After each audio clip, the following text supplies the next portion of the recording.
Let's learn to read the tarot together. If you are new to tarot, we're going to go through all 78 tarot cards of the Rider-Waite-Smith tarot card deck. This is the most common deck that is used. So once you learn this one, you can apply the principles to other tarot card decks as you go forward.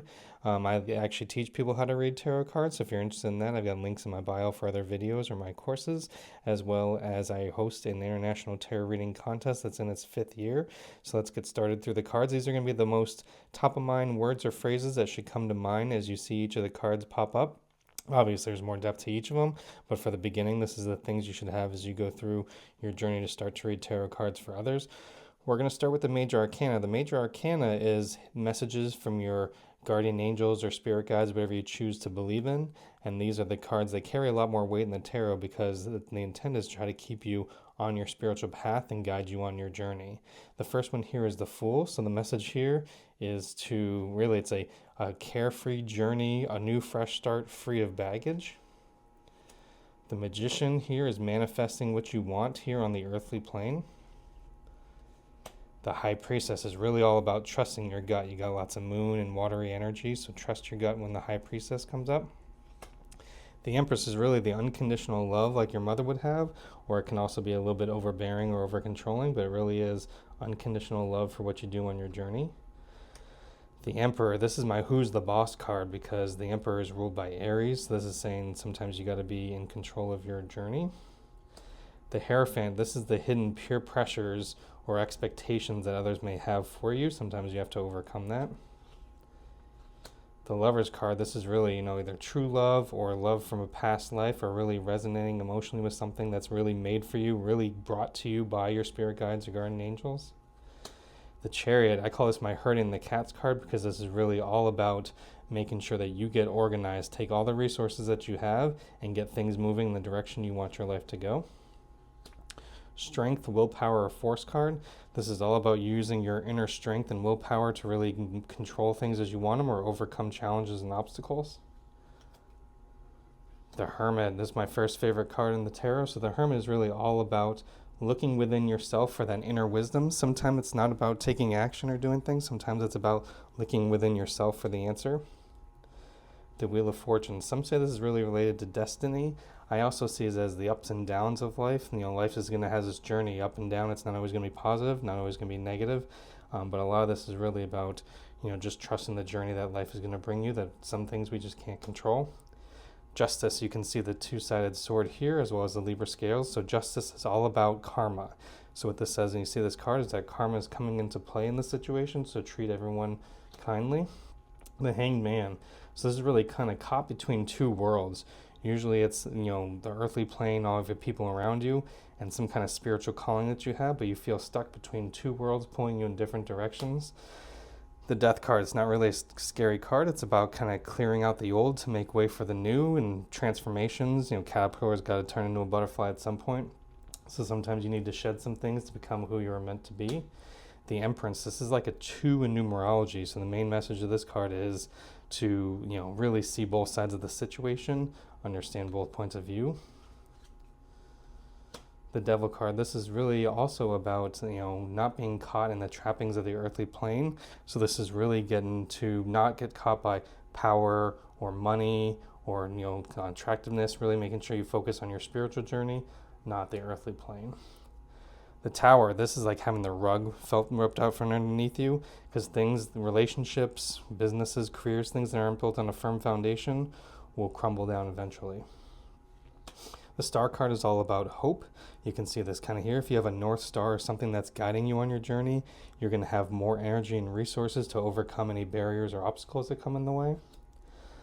The Moon is really all about someone behind the scenes trying to undermine you or really kind of gossip about you behind your back. The Sun is kind of how you want things to be. This is the spotlight on the stage. This is how you want people to see you and what you want to be doing. The Judgment card, this is almost being called to what you're meant to do in this life. So it's a kind of a life calling. I do life path readings as well. The World, I personally view this as like the 12th house in astrology. So this is, what is the legacy you're going to leave behind that's going to outlast you? And what are you willing to sacrifice your energy, time, and resources to make it happen? That is the Major Arcana. So now we're going to get into the Minor Arcana cards. Minor Arcana cards deal with day-to-day things. The first suit, suits actually have a ranking. I teach this as a whole lecture in my tarot reading course.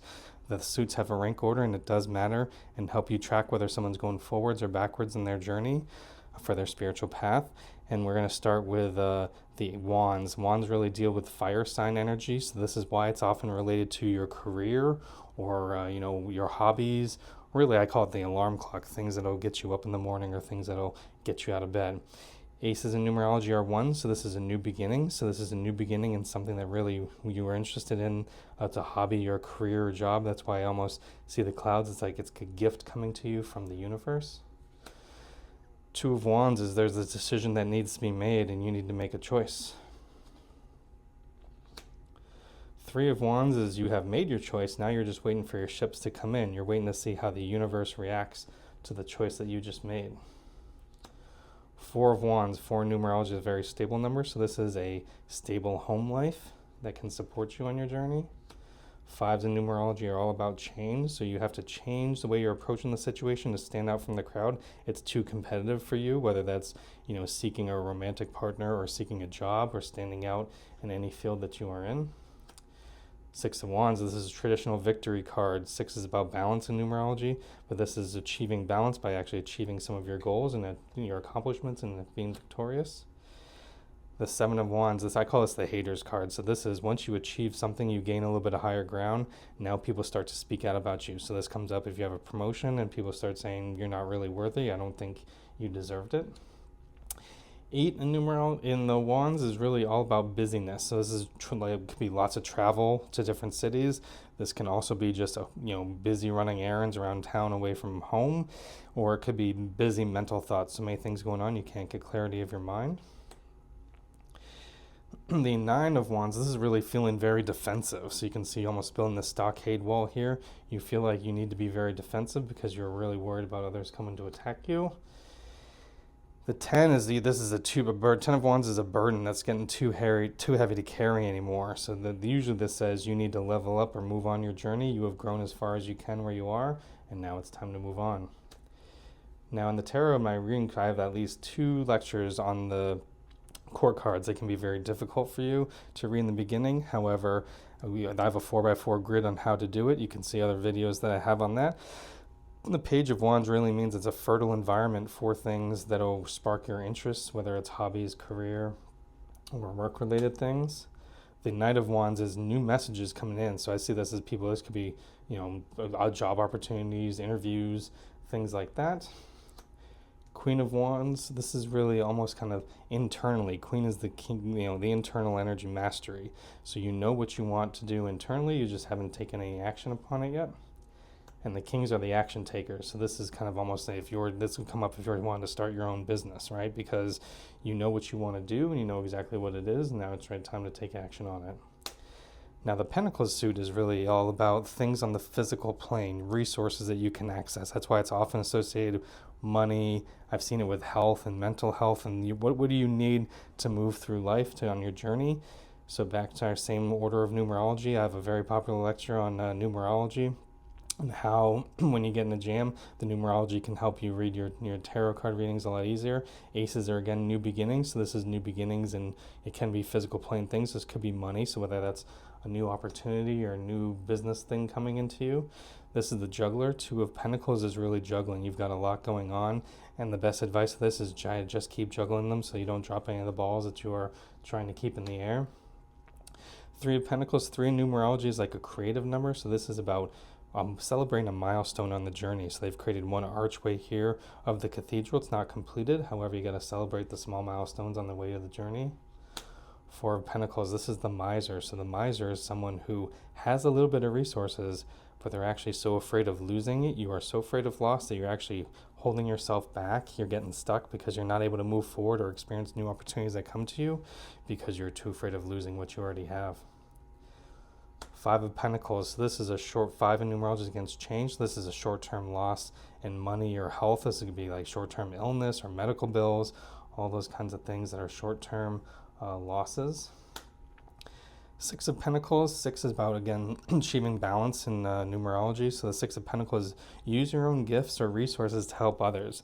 You can donate your time, you can donate money, you can give your skills and resources, whatever it is, to help people, and that's going to create a positive karmic cycle for you.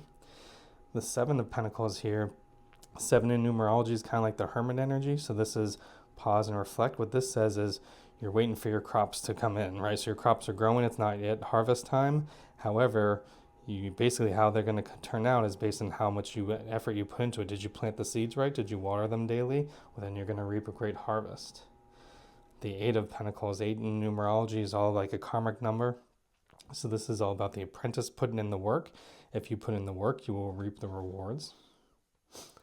The Nine of Pentacles, so this is a mental health kind of spa day. So this is, you can see crops in the background of the tarot. I have a whole lectures on things around the imagery and things in the background. A crop says you were meant to be here, you're meant to grow in this space, and therefore you're meant to learn some lessons here. So this is kind of celebrate the end of that journey by, really rewarding yourself with a mental health or kind of a spa day. Ten of Pentacles is a fantastic card because this is, abundance, the main message for this card. And this is generational abundance. The universe is constantly bringing you things that can help you if you're really open to receiving them. So this is generational abundance. You can see 3 generations of this family. So that is why this card is most associated with abundance. Again, as we get to the court cards, people can struggle with these and they can make your readings clunky in the beginning. The Page of Pentacles is a fertile environment for things. It could be money, finance, resources, your mental health. The Knight of Pentacles, this is also new messages regarding things like money. So this again could be, new customers, new possibilities, new partnerships coming to you, but it's the beginning of it. It's not fully formed yet. Queen of Pentacles, again, is an internal mastery. So this is someone who really knows what they need or want. What are the resources that they need to accomplish their goals? They just haven't taken action against them. And the King of Pentacles, this is obviously the action taker. So someone who actually, and the yellow in the background tells you it is about the resources, things on the physical plane. And so this is someone who knows to get what they want and how to accomplish. They have the resources at their disposal to do it.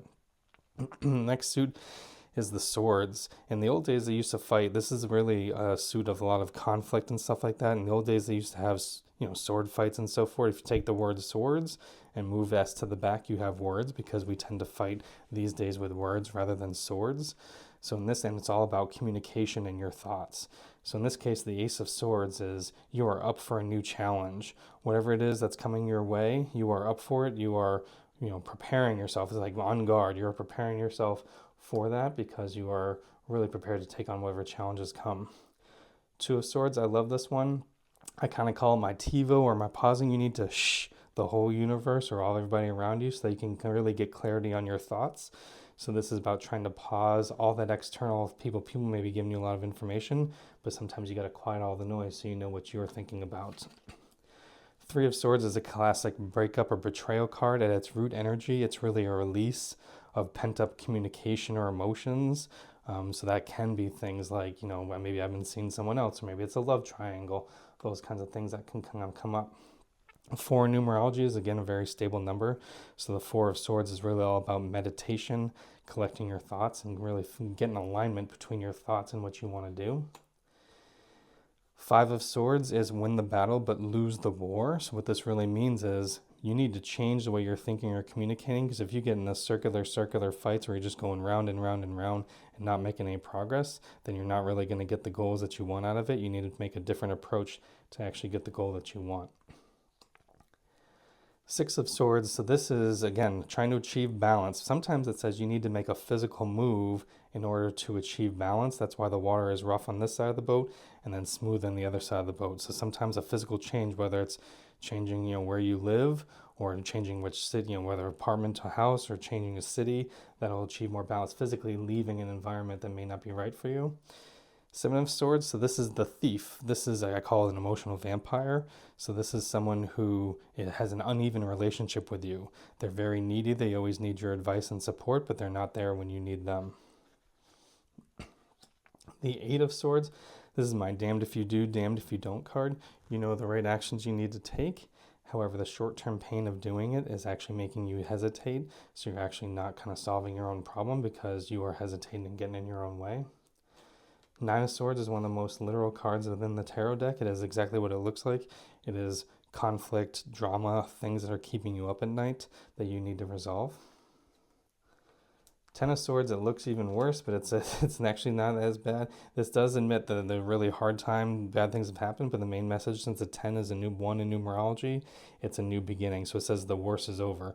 Yes, you've gone through a lot of conflict, drama, whatever the case may be, but the worst of it is over, and now you can try to move forward. Page of Swords, so this is a fertile environment for communication, sometimes in a relationship or anything else. You got to find the right time to actually open up and have some honest communication with people. The Knight of Swords, so this is new messages, but knights are kind of rash and rush in, so this might be, if you're looking for, opportunities, something like that, maybe don't always take the first thing that comes your way just because it's the first message that comes to you. Queen of Swords, this is like, usually I see this if you're about to have a really hard conversation with someone, you know exactly what it is that you want to say, you've thought about it in your head, so you have that internal mastery over your thoughts and communication, you just haven't had the real tough conversation with them yet. King of Swords, so the King of Swords is really the master of the communication. You know exactly what you want to say, you're ready to speak it out and actually put it into action because your thoughts and now your actions are completely aligned. Now we go to the highest suit of the minor arcana, which is the cups, which deal with water energy, which is on your emotional plane.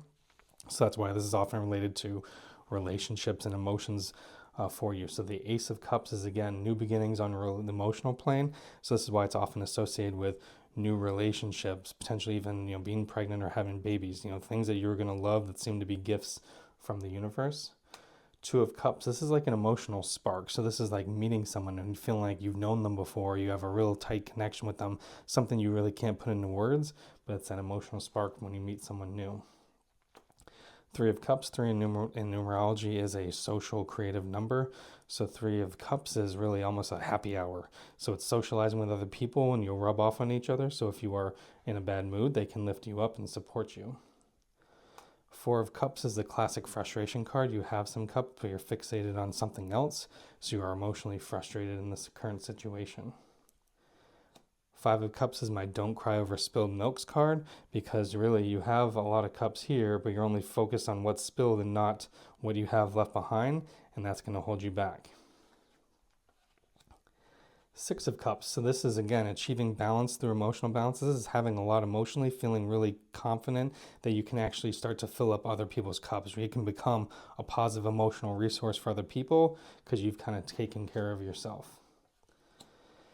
7 of Cups, so this is having multiple choices. Some choices are good, some are bad. So again, a 7 in numerology tells you it's not time to take action, but it's time to really pause and really reflect, because not all choices are good choices.